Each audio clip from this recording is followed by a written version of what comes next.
తెలుసు. నేను పొద్దున్నే దేవినేని అవినాష్ దగ్గర, మధ్యాహ్నం పేరు నాని దగ్గర, సాయంత్రం కేసినేని నాని దగ్గర, రాత్రికి స్వామిదాస్ దాకా ఉండే క్యారెక్టర్ని కాదు. నేను నిఖార్సైన తెలుగుదేశం నాయకుడిని, నిఖార్సైన తెలుగుదేశం కార్యకర్తని. గౌరవ ముఖ్యమంత్రి నారా చంద్రబాబు నాయుడు గారిని, గౌరవ మా యువనేత నారా లోకేష్ గారిని, పవన్ కళ్యాణ్ గారిని విమర్శించిన నాయకులకి అంతు చూస్తాం. ఎందుకంటే నేను కాంప్రమైజ్ అయ్యే నాయకుడిని కాదు. నేను విజయవాడ ఉత్సవం చేశాను అంటే నేను ఎంత భారీ నష్టంతో విజయవాడ ఉత్సవం చేశానో మీ అందరికీ తెలుసు.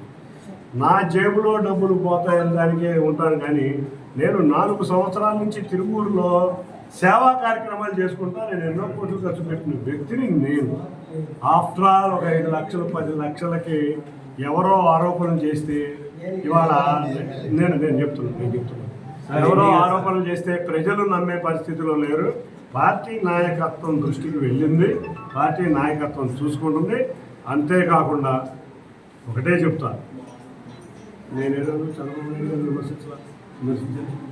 విమర్శించిన నేను ఏ రోజు రంగులు మార్చలా.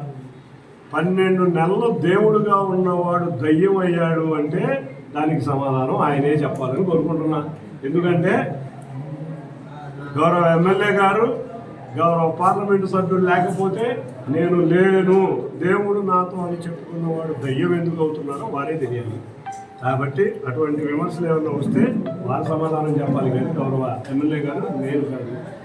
నాను ఏంటో విజయవాడ పార్లమెంటు ప్రజలకి తెలుసు, విజయవాడ పార్లమెంట్లో ఉన్న తెలుగుదేశం నాయకులకి తెలుసు. కాబట్టే నిన్న నన్ను అన్నకాడి నుంచి ప్రకంపనలో మరి మా కార్యకర్తల నాయకులు చూపిస్తున్నారు.